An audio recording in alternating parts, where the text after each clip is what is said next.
You found Michigan's retirement coach, Mike Douglas. Breaking news, everybody. This just in. As of the time we're recording this podcast, 4 more thieves. I'm not sure that they're the thieves, but 4 more accomplices in the Paris Louvre heist have been arrested. Yep.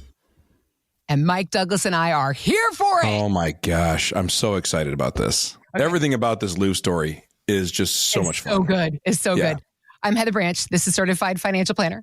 Mike Douglas, Michigan's retirement coach. Michigan'sretirementcoach.com is where you can go to start the conversation about your financial and retirement savings plan. We also got links posted in the show notes. But if you're here with us right now, and if you are here for this Louvre heist conversation, you are among friends. Get out your popcorn, because this story, every time I get another news alert on my phone, if I'm in the middle of a conversation, I will say to that person, I'll be like, everybody shut up. I have to go get my popcorn. Everything else, I could be in the middle of something crucial, and I would be like, this no longer matters. Yeah. There's breaking news in the Louvre heist. Yep.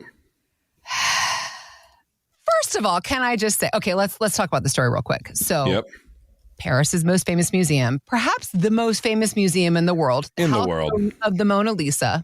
Yeah. If you have been under a rock and you have not kept up at all with the heist that was 4 thieves that were disguised as construction workers, they scooted themselves on a ladder right on up the side of the Louvre. Midday. Was it at 2 a.m.? It was not. It was in the middle of morning rush hour. Was it like 9 a.m., I think, that they did this? Yeah. They broke into the room where there was the crown jewels. They got away with $102 million worth of crown jewels. How did they get by the security camera? They guessed the password, which, ladies and gentlemen, was Louvre. Louvre. And may I just say in this moment, and I love the French and I love Paris, and I've been to Paris, and it's the most amazing thing. And the French, I think, would agree with me when I say they look down their noses at a lot of things and a lot of people in this world. But at this moment, hey, Frenchies. Yeah. You could have done better. Yeah, you got to do better. You got to do better.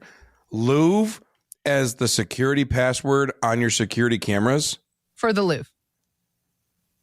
Come on, guys. Might as well have just said ABC 1, 2, 3. Come on, guys. Come on, guys. Do better. Simple does not always mean safe. Let's talk about our financial plans. Well, I mean, and you can talk as much as you want about the Paris heist and these accomplices. I do want to get more information. Have you seen the mugshots of the people that were earlier caught? I mean, did Kimberly Douglas show them to you, Mike? Because these men were so handsome. They are straight out of a Hollywood movie. Oh, yeah. This is so Ocean's 11. Huh? At the same time, like, there's a show White Collar that we love, which is all about Neil Caffrey, the art thief, and we always joke that he is like the most beautiful man ever. No, this is made for TV drama. And just the whole thing. You get off the ladder, jump on a motorcycle, and just ride off. It's so great. I love everything about it. Now, when it comes to our money. Great segue, right? Now as it relates to our money. It's so good. As I was saying, the point I made before, simple does not necessarily mean safe. Nope. And in this moment, I think all of us could agree and point out to the Louvre security, hey, you could do better with your password. Mistakes that were made. That's just one of many, I know.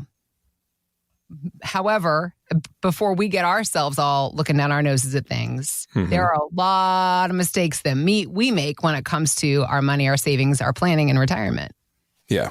That's what we want to talk about after we talked about the heist a little bit. And also, maybe we could do a whole nother podcast just on the heist as it unfolds, because it's so good.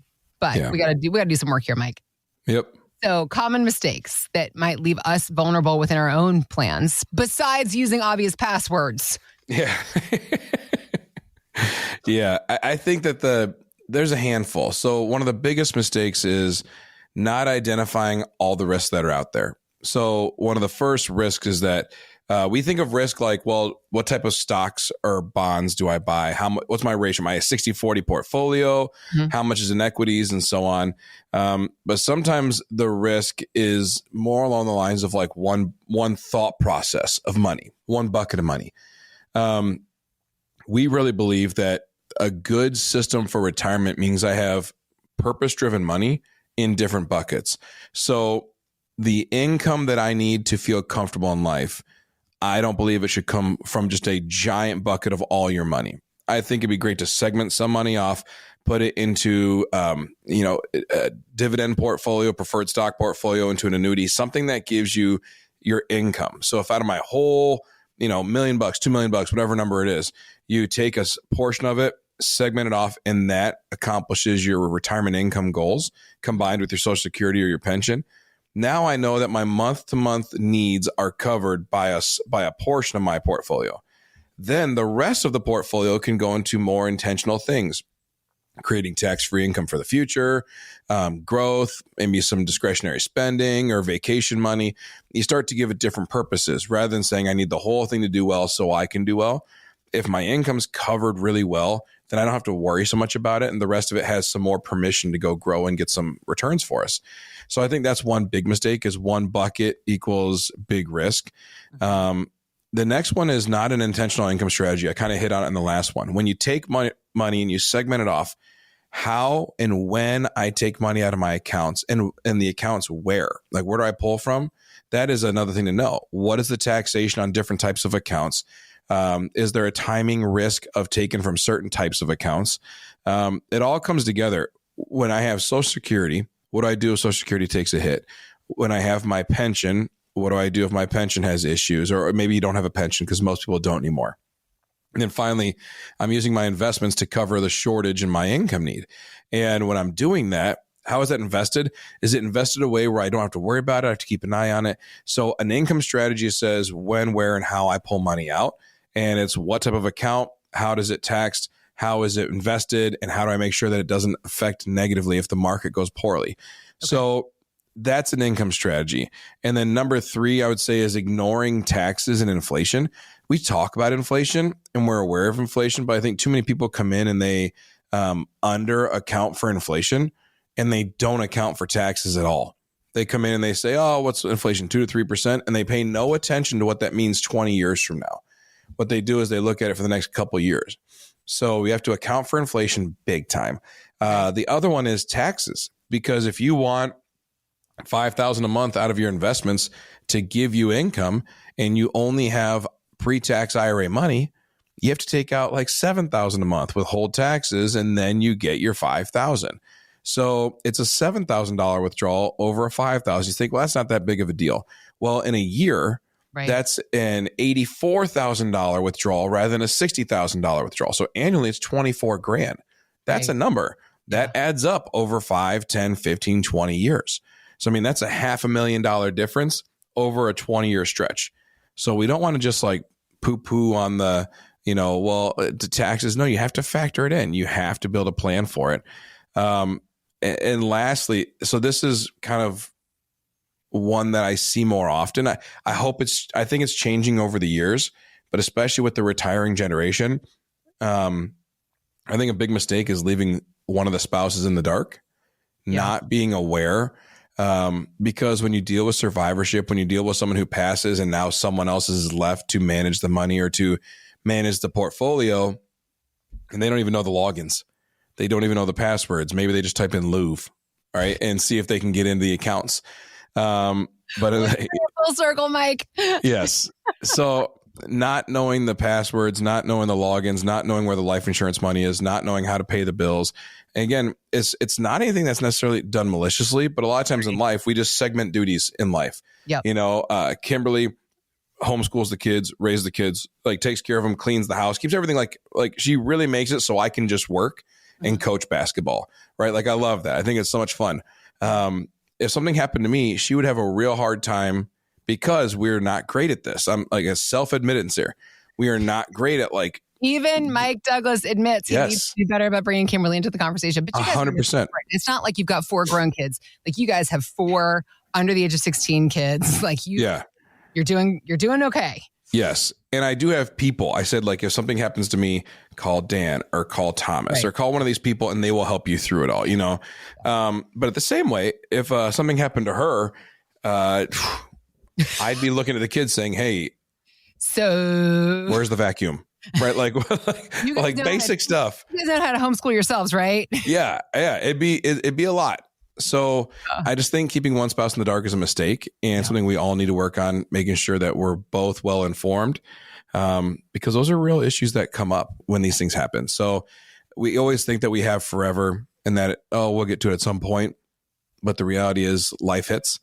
And if you look at this situation, simpler is not always safer. We need to have plans that are valuable. Right. I mean, the thing about the Louvre is that it contains some of the most valuable things in the world. Right. Like that's some of the most valuable things in the world. There's all this stuff right now about the security cameras and when they're on and off and how this one part of the Louvre doesn't have as advanced of a security system as the rest of the part. Like, what are we talking about?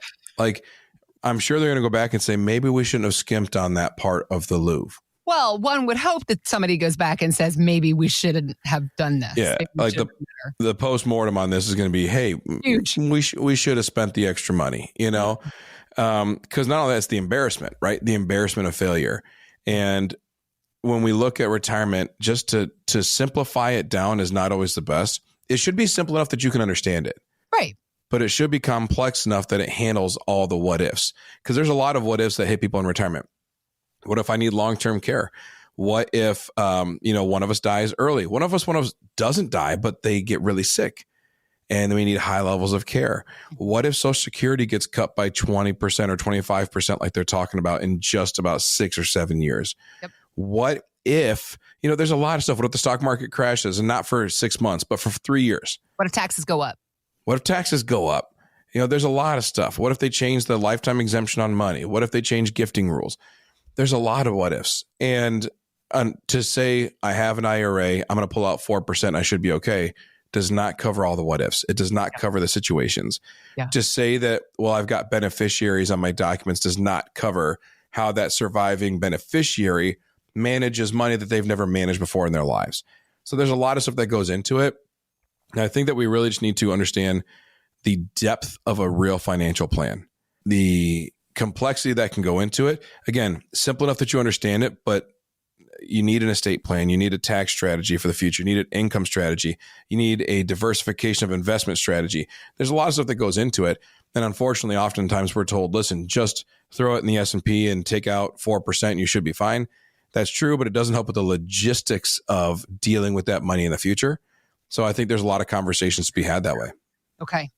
Well, when it comes to conversations about simple things, simple, easy mistakes that so many people are making, and if you're concerned you might be making them, and you want to run through some thoughts, some plans, some ideas with somebody so that you can point out those holes in your plan, Mike and his team, they're here for you. MichigansRetirementCoach.com is our website and where you can go to begin the conversation. Do better than Louvre as your passport. Louvre. Do better than the Louvre in this moment. As a fan of art, as somebody who studies art history, as somebody who loves Paris and France and the Louvre. But also as a fan of super interesting crime stories. Right. Like, there was part of me. And a fan of yours. I'm a fan of every part of this conversation today. There was a part of me that for a little bit, I didn't want to go on long. I was rooting for the criminals. But just for a little bit, I was like, man, like this is crazy. I guess like we were talking about what does it feel like to be in that moment? Like, we just robbed the Louvre. And now what? Now it's just another Tuesday. Like, what do we do? That's what, go back to the beginning part of the story. I had said former people, as of the recording of this podcast, former people had been arrested and that were involved. And you said 2 of them were women. And now you and I are going off with the Bonnie and Clyde. Yes. Like the Jay-Z Beyonce song. It is in the head. It just keeps getting better and better. Stay tuned. I'm sure that Tom Hanks and George Clooney are somewhere off producing up the idea. It will be the heist heard round the world. Yes. In the meantime, you can do better when it comes to protecting your money. So Mike and his team here to help you with that. Again, it's michigansretirementcoach.com. We also have links posted in the show notes. If you have further insight, if you find out breaking news about the heist, Mike and I would appreciate you also putting that in the comment section. Just shoot a message. We just want to know. Just keep us informed. Just let us know because we're over here doing this other stuff. So if you find out, we're here for it. It's michigansretirementcoach.com. Thanks for listening to Michigan's Retirement Coach with Mike Douglas. To learn more, visit michigansretirementcoach.com. Michael Douglas is an investment advisor representative of Stewards Wealth Planning, LLC, a registered investment advisor. Financial professionals are not licensed in all 50 states. To find out if Michael Douglas is licensed in your state, please call 517-323-7526. Stewards Wealth Planning, LLC is not affiliated with nor endorsed by the Social Security Administration or any other government agency and does not provide legal or tax advice. Annuity guarantees rely solely on the financial strength and claims-paying ability of the issuing insurance company. By contacting us, you may be provided with information about insurance and annuity products offered through Michael B. Douglas, NPN number 9650939.